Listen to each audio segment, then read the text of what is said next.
Welcome everyone to the premiere of Sales Porn. I'm here with a few sales titans who are up and coming, and I'm your host Virgil Reyes. Let's give it up for Don Stratton Jr., for Doing? Dylan Starr, What's up, guys? and also for Jace Gray. And we've come together to reignite your passion for sales. We have four great people with four different backgrounds, trainings, and experiences for your viewing pleasure. We're about to bring the sexy back to sales. You know what's the one thing I wish that we had for this episode, guys? What? Is the reactions, the recording of the meeting that we had when we were actually picking the name for this show. Do you guys remember that day? I'm sure you do because it was very memorable, right? So just starting with you, Dylan, because I remember we all came up with names ourselves, you know what I mean, between Don, me, and Dylan. You hadn't really said anything in that meeting on that weekend. But then the following weekend, the weekend that we were actually going to decide on the name, we decided to put it into a cup and draw it out, right? And all of a sudden, just before we were going to draw them, you picked the name Sales Porn. I'm just curious, how did you come up with that name? Yeah, it's funny. We were just sitting there thinking about topics, and I was like, man, I really want to convey how important sales is, and I was like, but how can we make sales sexy? Like, how can we make it like what it needs to be, like to where people are like aren't afraid of this term? And then sexy kind of correlated as well, sexy, porn. I was like, man, what if it was just sales porn? And I just blurted it out. It's like, guys, what do you guys think about sales porn? Right. And then there was just kind of this pause, and I was like, actually, I really like that. So it just really popped to my mind. It was pretty funny, actually. Yeah, that was kind of funny. I'm going to share my reaction here in just a minute. But Jace, I remember that you were just preparing the name picking at that time, right? And could you recall for everyone what happened the day leading up to the picking of the name? Yeah, I remember Dylan just blurts it out, and I'm thinking to myself, oh, that doesn't sound that bad, right? And I'm like, you know what? Let me just write it on there. And I say, you know what, guys, hold on. Let me. I'm gonna come right back. I go to my girlfriend, and I just tell her all the names, and then I'm like, what about sales porn? And she just starts dying, and I'm like, okay, I feel like I already know what's the answer here. I come back, and I hear it just Don in the background saying, let's just leave it as it is. It's already won. And I say, okay, we still got to do the raffle, guys. So let's just put it in a raffle, see what draws up. And next thing you know, obviously the name that was chosen, it's pretty obvious now what this show's called. Yep. And Don, what was it that you were saying just before? I think Jace kind of touched on that a little bit, but can you share exactly what it was that you were saying right before the name picking? I remember Jace had the cup and he was shaking it around, and you were saying, Yeah, exactly. I was laughing along with everybody else because it's an amazing name. It really struck a nerve with all of us. But just the law of attraction at work is exactly what I said. There's no reason to even worry about drawing. This is it. It's what it's going to be regardless. And lo and behold, that's what happened.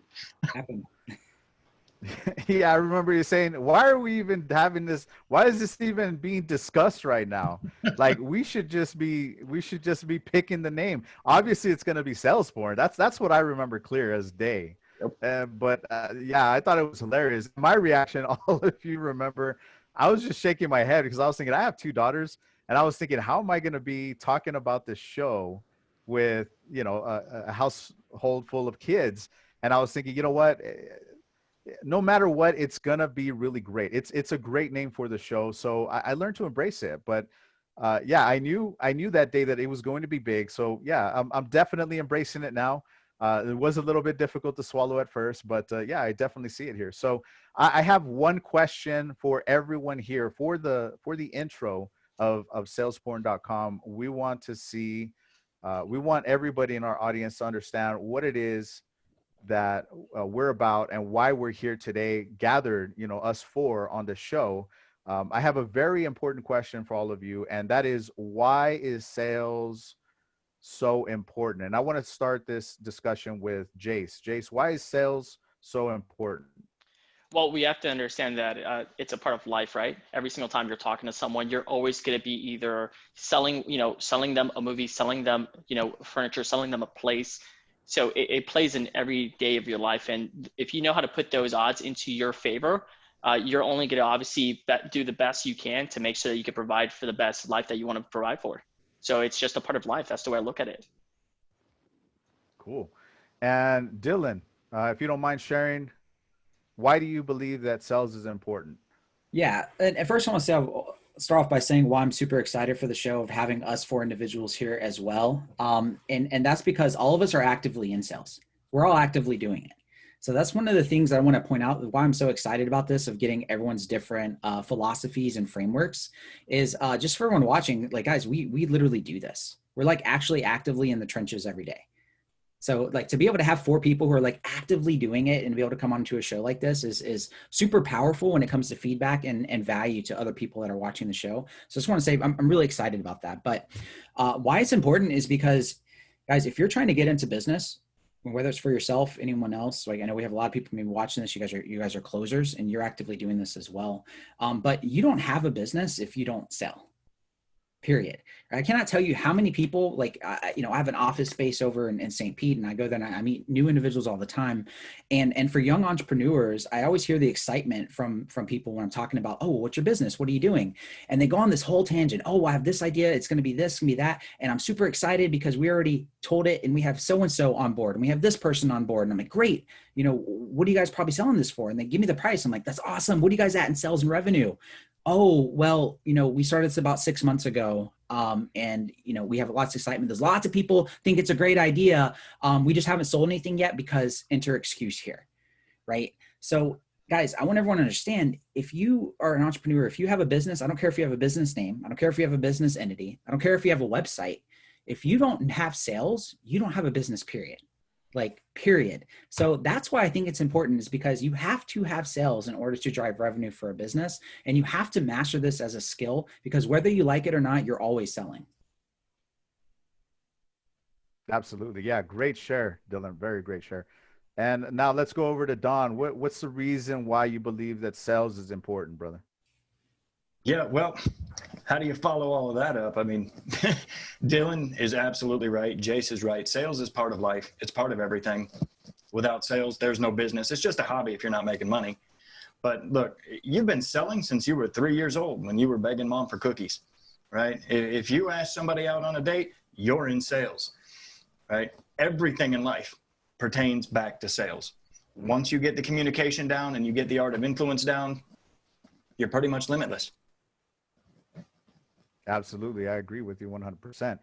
And, speaking about dating, that brings me up to a great point, which is going to go into our next question, which is what's one of the funniest moments, one of the strangest moments, or one of the most memorable times that you had where sales was involved? And I'm going to start off just sharing a story that I actually shared with a lot of people.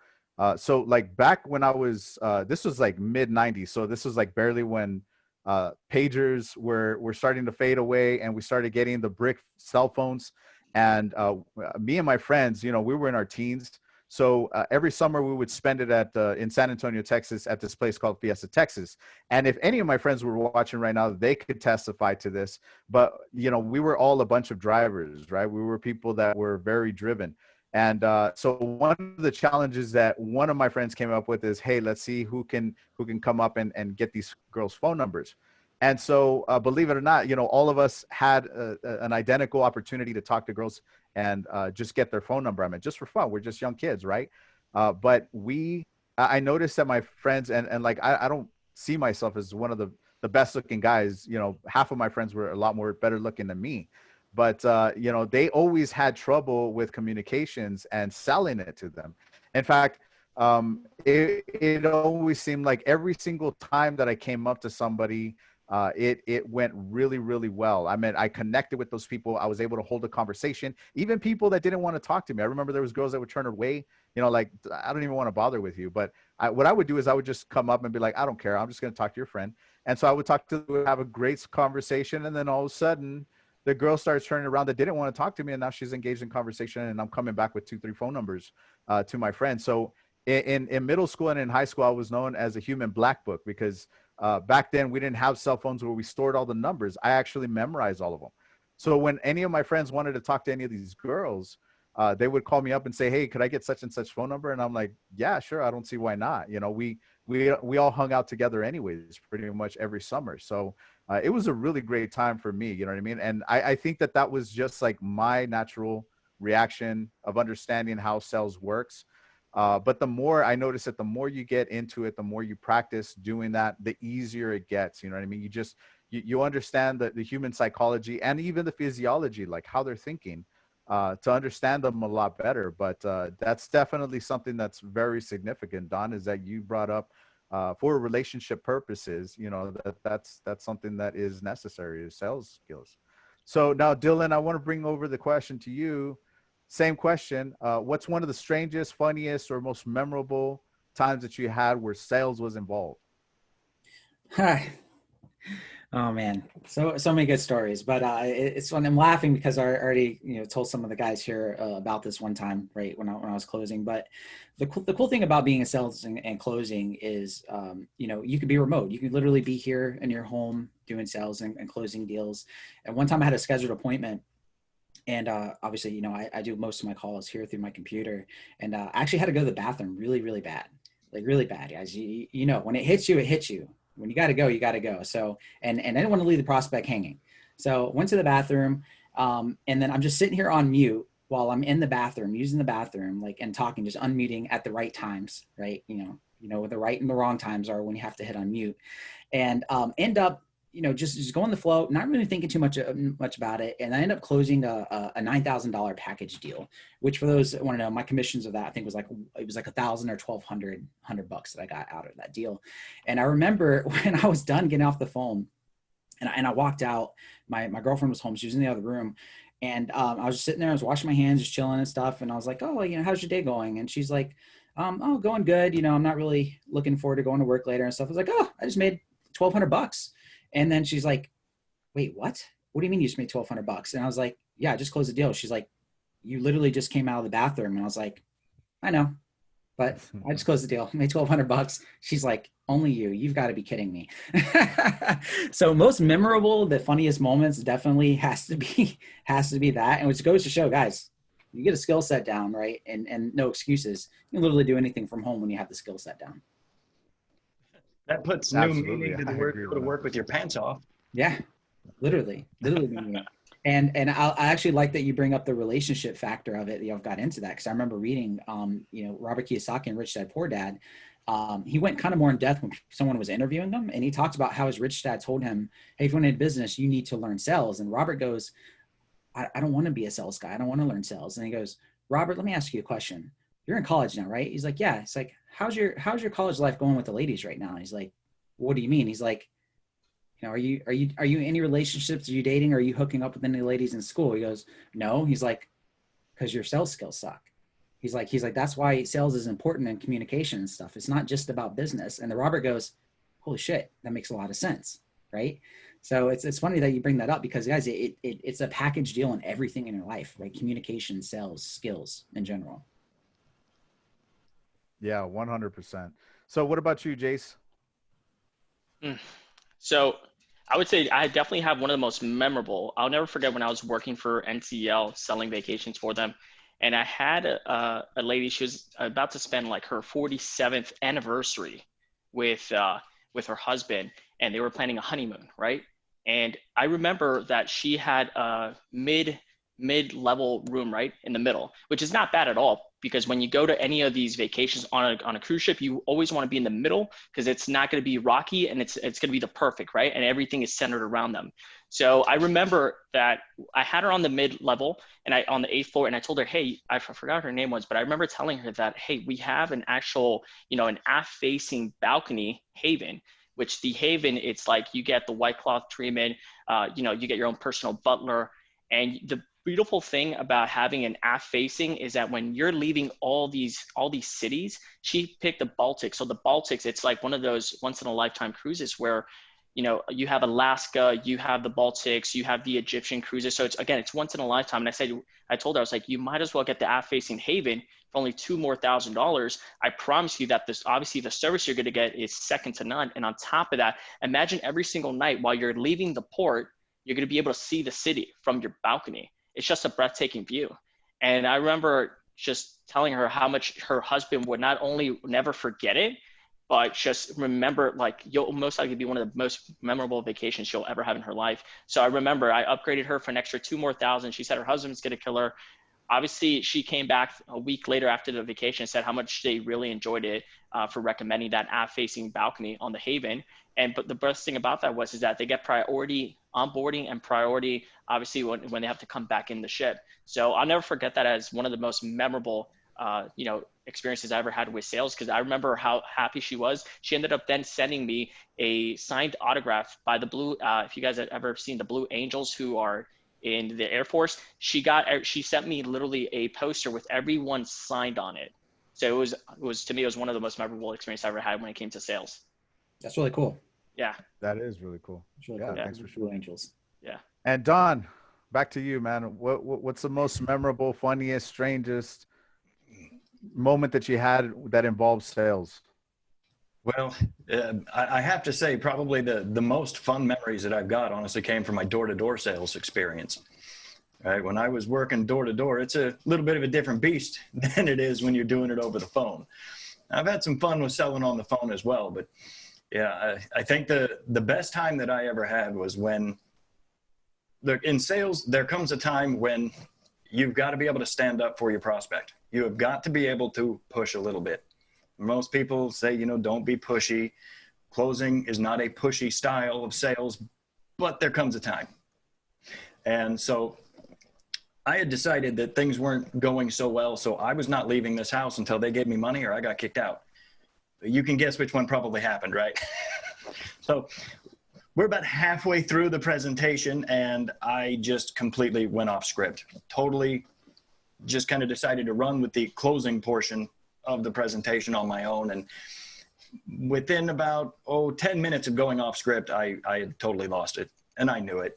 And I ended up literally asking the man, are you telling me that you are so stupid you would rather continue to flush money down the toilet instead of invest in your own home? And needless to say, that didn't go over too well, saying that to a man in his own home. I got kicked out and had to clean up pretty damn fast, get the hell out of there. But it was fun. It was a learning experience for sure on how far you can really push things when you're in that kind of a situation. And it's something that most salespeople are afraid to do. And that's just try new things and step out of your comfort zone, see what happens every now and then. So I loved it. It was fun. I laugh about it still to this day. Yeah, absolutely. That's a good share, man. So now staying with you on this next question, I want to know, and also our audience know, like, what is it that, where does all of your background or your sales background comes from, your training, and what it's led to today, like into remote sales, right? Because it wasn't always remotely, right? Right. No, absolutely. So yeah, I started in sales with door to door. It was one of those things where I needed a job and I needed it now. And I didn't want to. I didn't like sales. The lady had called me 3 different times off of Indeed trying to hire me. And I kept telling her no. She's like, it's just for presentation. No, it's a sales job. I'm not stupid. Well, finally, after about 2 months and still not having a job, I told her, I'm like, look, you admit to me that this is sales and quit trying to yank my chain about it. I'll come in for the interview and see what you got going on. So she did. And there you go. Perfect example of how I turned that table and sold her on being honest with me. But yeah, I went in for the interview, went into door-to-door sales and just loved it. I fell in love with working with people, with the challenge of it. I enjoyed it immensely. I did it for almost 6 years. And by the end of the second year, I was the top salesman in our office and they promoted me to trainer. So I started training our sales team as well as still taking my own appointments. And it was great. Well, the company ended up in some legal troubles in a satellite office in another state. And so I distanced myself. I quit. I was not going to walk into somebody's house and say, oh, I saw your company on the news, right? My integrity means too much to me. So I had to go back to driving a truck for a while. Well, I had just started talking to my wife about what am I going to do when I can't drive anymore, right? At any given time, a medical something can yank you out of a semi. Right? You get put on blood pressure medication. They can stop you from driving. There's all sorts of reasons for it. What's going to happen when I can't drive? Well, the law of attraction works. And that's what I was concentrating on. So the universe said, hi, fine, you can't drive. And I got into an accident on the road, first ever. And the company let me go for it. So now I was back at home trying to figure out what to do. Started looking into doing some stuff online, found some videos, and decided I was going to jump into it. And I got involved with a few programs to learn how to do this. And the rest is history. I just keep growing from there. You know, that's a really good point, Don. When it comes to sales, that's something that's extremely crucial, is that because I was driving trucks too before I actually got into remote sales. I have a very vast background also in sales, but I noticed that one of the biggest problems, the issue that I saw, is that I always had like a coworker or a friend that would get injured and they get let go, and the company doesn't care about you at that point. You know, at least in sales, you have control over everything that you do. And it's really just a matter of taking care of yourself, like mentally, physically, emotionally, so that you can produce results and create and generate some money for yourself. But if you're working a job and you get injured or the company goes down, that's it, man. You're done. You have nowhere else to go. And if you don't have this skill, yeah, it's definitely something that's it's going to be a hindrance to you whenever you're trying to transition into something else, because you got to put a lot of thought. You got to put a lot of thought into it. And what about you, Jace? Where's your background come from before you entered into remote sales? Like, what is everything leading up to today, you as Jace Gray? Yeah, it kind of feels like I was kind of born for this in a way, because everybody in my family has always been in sales. So I was very, very fortunate at a very young age. As soon as my family migrated over to the U.S., my dad, obviously my mother had jobs, so they couldn't leave me at a daycare center just yet, right after school. So my dad would take me to the luxury dealership where it was owned by his godfather. And every single day after school, I would just be watching like sports negotiation for fun. And then I would be sitting in like a Jaguar, a Lambo, a Ferrari. But my favorite car was a 1967 fastback Mustang. That's why now I drive a Mustang 50th anniversary edition, just because I fell in love with that car, just overall. But by the time I actually got to legally being able to work, first thing I did was I sold cars. Sold cars for about 3 years. The reason I knew I wanted to get into selling cars was because I remember at the age of 14, I was watching Jordan Belfort Straight Line Persuasion. And to me, it wasn't a matter of like, okay, can I do this or not? It was quite simple. I knew I wanted to do this. I knew I wanted to go into this, but I knew that the moment I started, my main objective was I wanted to become a sales expert. I didn't want to become, some of you may know me as a cold calling assassin, or, you know, when it comes to B2B, I know that, but it was just a matter of being a sales expert. That's all I thought about. Knowing as much as I can to make sure I could be able to just take my skill set anywhere and be able to dominate. So I sold cars for about 3 years. And the crazy thing about selling cars is that everybody apparently made money besides me. I've had so many people that were selling cars, made six figures. I never even scratched the surface at like even 50K. Yet again, I was actually one of their top producers because I was working 14-hour shifts and it's working 6 days a week. But as soon as I remember, there was a point in my life where I wanted to take a different direction. And it was until the movie Wolf of Wall Street with Jordan Belfort, Leonardo DiCaprio came out. I'll never forget, it came out in December. And I remember watching that movie and I said, okay, I need to be on the phones, because if I could be on the phones and I could do the same amount of time that I'm putting selling cars, but on the phones, I know I'm going to be able to dominate because I'll be able to talk to more people. And that's the way I figured it out. I went to NCL, Fortune 500 company, sold vacations. I was scratching my head because you had people doing 100, 200 sales a month. And I was scratching my head. I was like, how can I even make 50? I can't even make more than 15 sales. Month 4 came around and that's when everything just took off for me. Everything just went from like 15 to all of a sudden to 67. Then the next month did about 97. Then the following month after I did over 100. And then that's when I really started consistent seeing that. And then I was there for a couple of years until I ended up getting terminated for giving somebody a sale, which nobody still to this day, when they hear that, they're like, how do you get terminated for giving somebody a sale? And obviously when you're working for a corporate, you know, Fortune 500 company, they don't like you to play with their commission structures or obviously go around that loopholes, right? So I took pretty much a year to work for a medical device company, great culture, learned a lot about emotional selling, which was one of the key elements that I knew I was actually struggling with at the time. And I realized how much emotional selling works on a B2C level. And then next thing you know, I remember I started up my own agency, got a recruiter to offer me a position to work for GC. And next thing you know, I'm working for GC, sales training, selling his Cardone U, Cardone Automotive, to Fortune 500 companies, Fortune 5,000 companies, talking to CEOs at a very high level, and just talking to them on the same executive level. Felt pretty good about it. And it wasn't until November 21st of 2019 when I said, forget that. I'm just going to jump into the deep end one more time. And I remember December last year was like the hardest time for me to ever make money, especially when you have so much setup. It was like the hardest time just to even make $6,000. So now it's just, okay, I have my company, right, which is Growth Empire. It's a recruitment company. I have my whole cold calling assassin. It's just everything in that past, right? What people don't see, it's what led me up to now doing this with you guys, where now we could have this conversation, have so much fun doing it, enjoy talking about sales, and really inform those others who did not get that opportunity or are still in that process to just keep going through it, right? It's just an experience that you have to go through it. So that's what it pretty much led up to, and this is where I am right now, being able to do this show with you guys.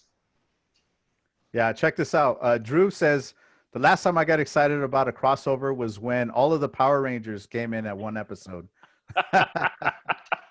That's great, man. Thanks a lot, Drew. Appreciate the support, man. That's an awesome quote. Now, thanks for sharing that with us, Jace. Now I want to go over to Dylan. Dylan, what is it that led you up to who you are today, as far as like your background in sales? Yeah. So majority of my background in sales was literally self-taught. Back when I was in the military for 6 years, in the Air Force, actually, so I know who, love the Blue Angels. But when I was in the military, I was fascinated about business, was reading business books and stuff like that. And I was that guy in the military, by the way, that always had like these ideas, right? Like, oh man, let's, I actually had a buddy that was in sales at a car dealership. And that's when I was like, man, it was so cool. I used to go visit him all the time after work. He'd go in the car dealership. He was actually like closing deals, and they were having fun with it. And they're just like playing games with it. And I remember going to him and saying like, man, that'd be so cool if we can ever like, why don't we just own a car dealership one day, right? The entrepreneurial in me, I was like, I saw everything that they were doing, and he knew all the margins in the back end. I was like, well, why don't we do it? And then I was like, well, what about real estate? And I would always go to people in my shop in the military and say, why don't we do this? Why don't we do that? Like, guys, no one would ever get excited about it. Everyone's like, so everyone called me that guy. I was known as that guy, just so you guys know. And everyone would be like, oh, he's the get rich quick guy, just because I want to start a business. So people's framing of wanting to like get into business and stuff was like, oh, get rich quick. And I was really confused by that. So I'm like, what do you mean? Like, it takes time to build a business and build revenue and stuff. But just because I wanted to step away from normal corporate life and get into, business entrepreneurship, I knew that I was going to need sales, right? Reading Rich Dad, Poor Dad, and even something as convincing somebody else of like why to get into business, right? Having that skill set, because I was just spewing, just talking and talking, right? About all how amazing it's going to be, the features and benefits. And when I got to college, I ended up switching my degree to business. And ended up joining a network marketing company. And again, I was selling like crazy, just talking about all these products and stuff now, mind you, I was a college student. For the people that were in school working a 9-to-5 or at Chick-fil-A, I was making way more money than those people. They were putting in crazy amount of hours, right? Just selling products, right? But again, I wasn't building it as a business.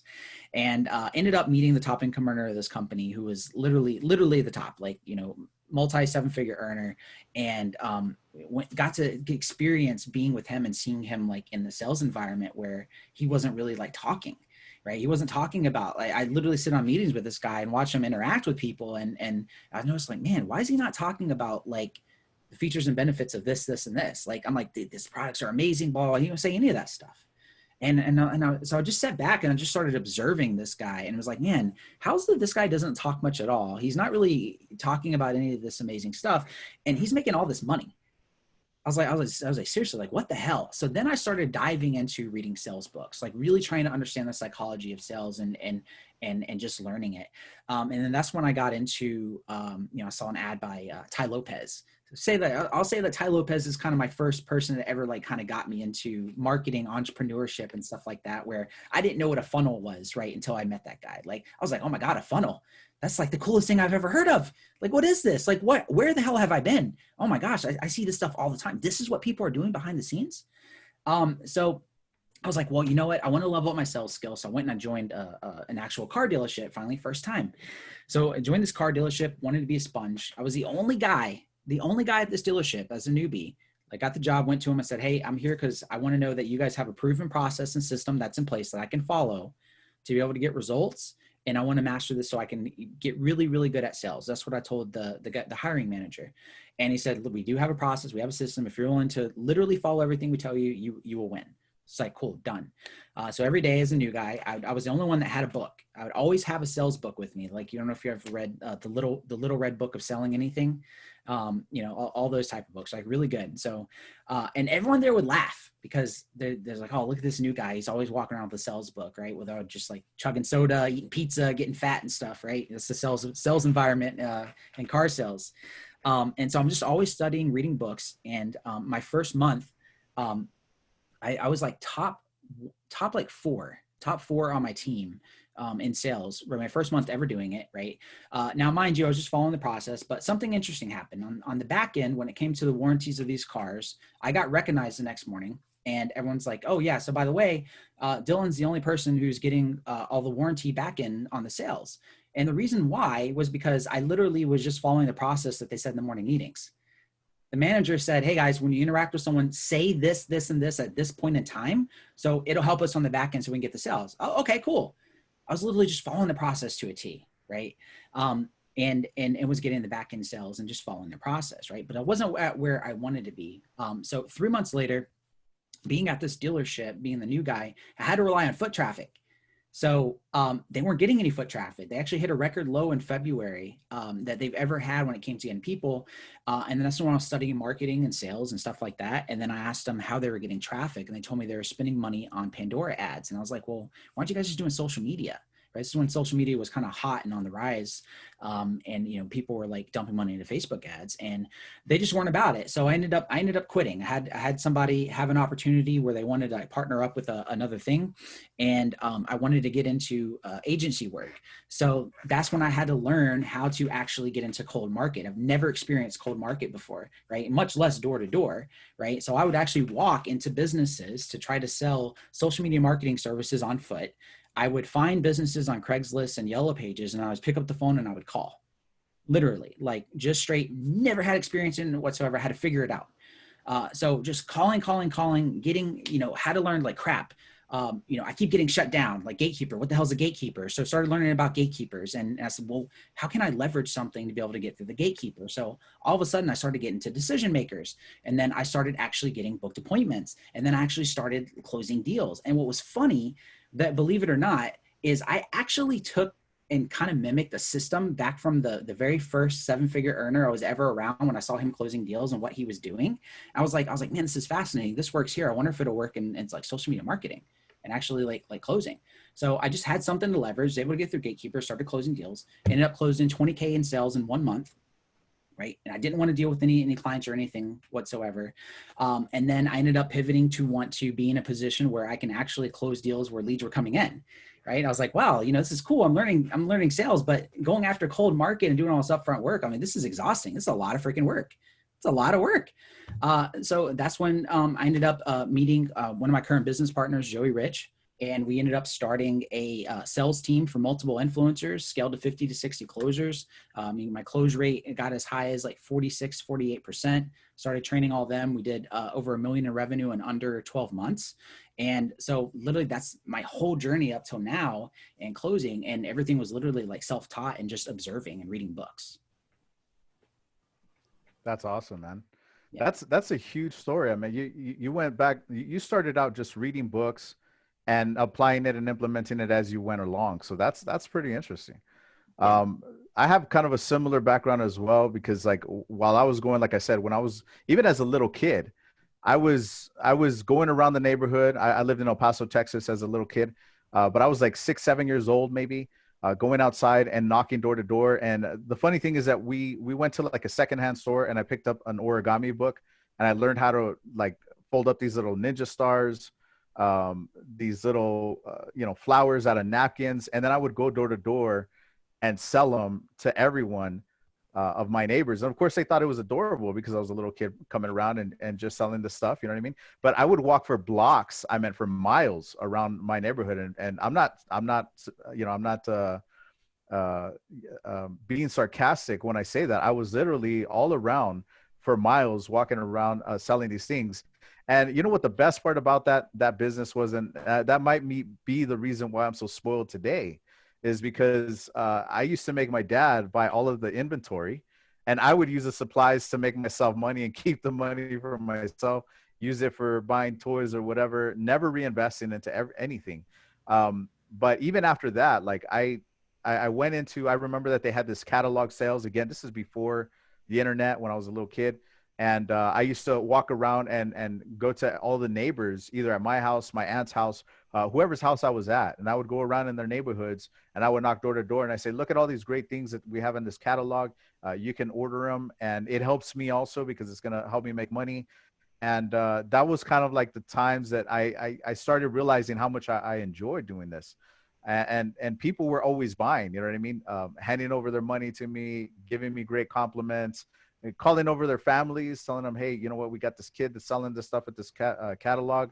Do you want to come over and take a look at it? Of course, we didn't have like cell phones or like the, you know, where we could stream video and they could see the catalog. So I had to, you know, physically come over. And then, you know, sometimes I would go to a few more houses, come back and then show them all this stuff. But everything like that I've been taught back in the days was always in the physical world. So even like right out of while I was going to high school, I wasn't really somebody that was into school. You know what I mean? I was extremely smart. Don't get me wrong. I mean, I'm not, you know, I'm not ditzy or anything like that, but I was very sharp in school, but there was a lot of things about school that was very broken for me. You know what I mean? As far as like, being able to learn. I mean, like, for example, one of the things that I hated the most was they would give you homework right before you're about to leave. And why the hell are we spending 6-7 hours? And, you know, this is when you're a little bit older. When you're younger, you don't care. But when you're older, you're like, why are we spending all this time in school doing all kinds of work just so that they can send us home so we can do another 3 and 4 hours of work again? And so, you know, me being the smart ass that I was, I would do my homework while we were in class. I would try to figure out what it was that we were following, and typically would follow the pattern, you know, the next chapter inside of the book. So I would do those. But I got into a lot of trouble very quickly. I got kicked out of a lot of high schools. It just wasn't the place for me. And I know that there's a lot of youth out there right now that are probably struggling with the same exact thing. If not, it's similar, or they see something that helps them out with, you know, with where their passion more lies into, which would be in sales, which would be becoming an entrepreneur.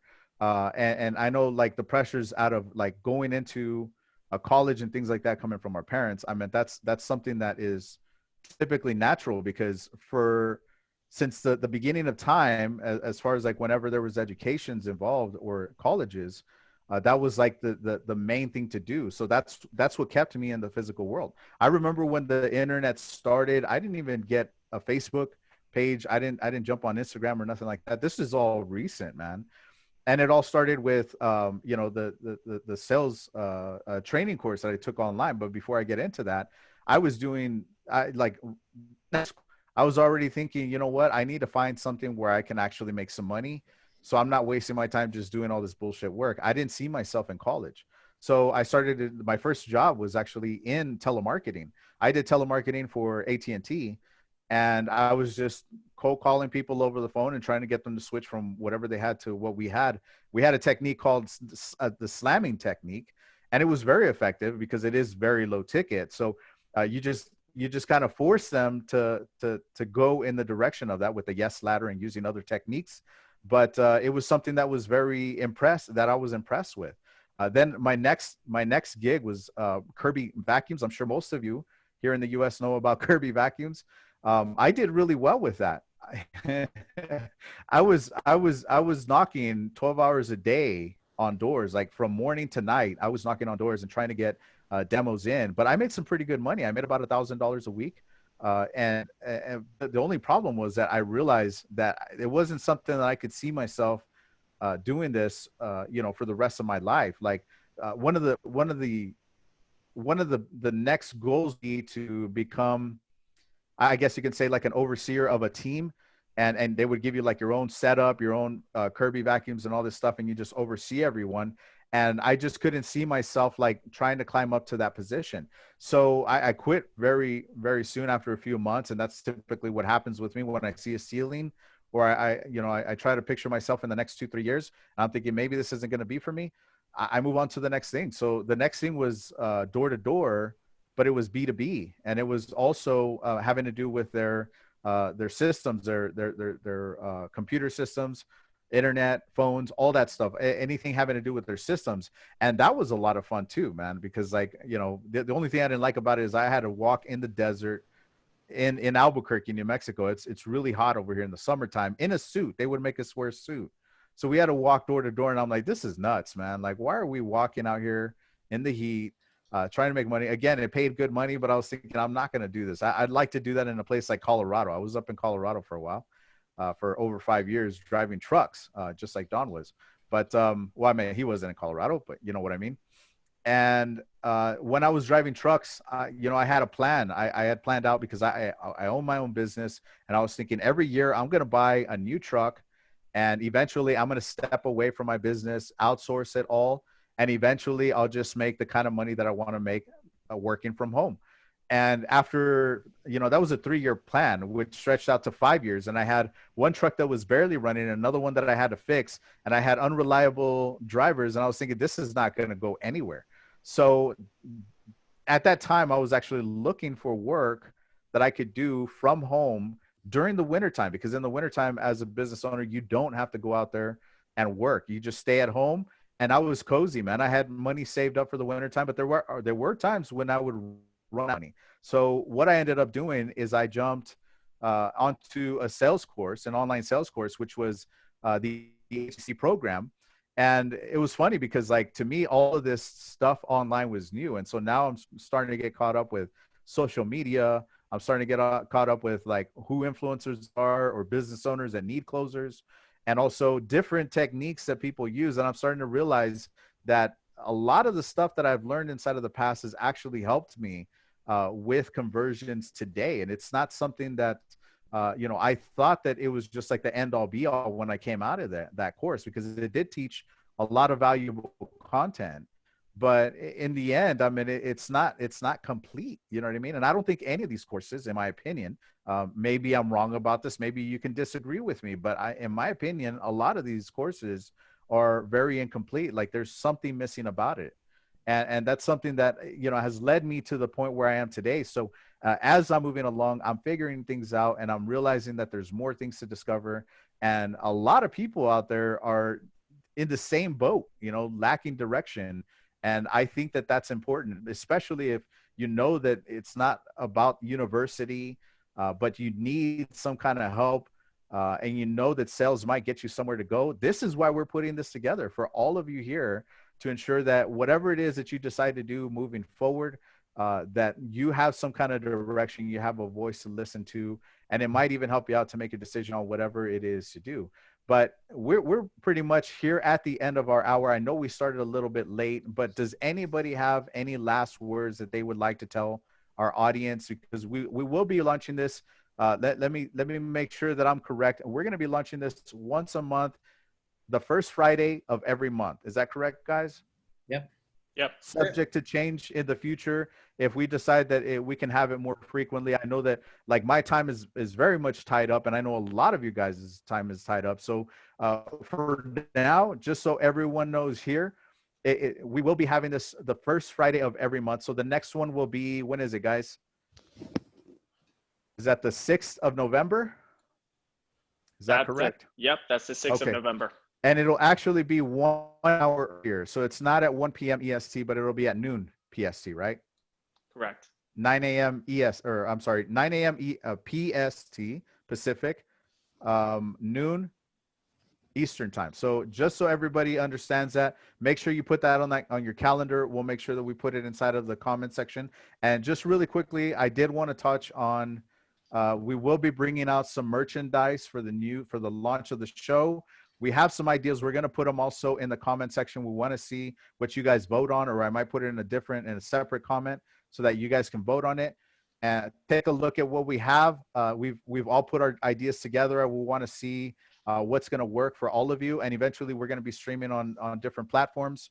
Now, once again, do you guys have anything else that you want to say to our audience right now? Just guys, let us know what you guys think of the show, and what you guys think of the very first episode and our stories. Let us know down and below in the comments, and tell us what topics you guys would like to have covered. Any type of awkward scenario, maybe you've ran into something that you're having friction with when it comes to your sales careers, or questions that you have, and we'll make sure that we cover them on the next show. So I just want to say thanks everyone for tuning in, and we're here to give value to all of you. Yep. Now, also, that's a great point, Dylan. I'm glad that you brought that up, because if you guys have any ideas for the next show, that's something that we're going to be coming up with here in the future. We're trying to figure out if we should do like objections, or if some of you have some situations that you've gone through, we can stream it live. We can go through role plays. We're going to have hot seat role plays. We're also going to do reaction videos where we're going to watch how people, not just in role plays, but people in general, like in real life, if we see videos and things that we just found interesting and how they're selling, we want to be able to stream that for you guys so you can take a look at it, share our thoughts on that, and hopefully that's something that if you guys find anything, of course, introduce it to us. We would love to share it with everyone, give you credit for it, of course. But yeah, next time, again, mark on your calendars, it's going to be November 6th. And we want to make sure that you bring as many people as you can possible. If you have any friends, make sure that you invite them to the show. We're going to be having this for now, as of now, every Friday, the first Friday of every month. But we look forward to seeing each and every one of you here, and let us know what's going on. Post your booms, post your opportunities. Let us know what's going on. If you need help with anything, reach out to us. That's why we put this all together. But again, I want to wrap this up, and everybody, thanks for joining. Don, Dylan, Jace, all of you wonderful people for joining us.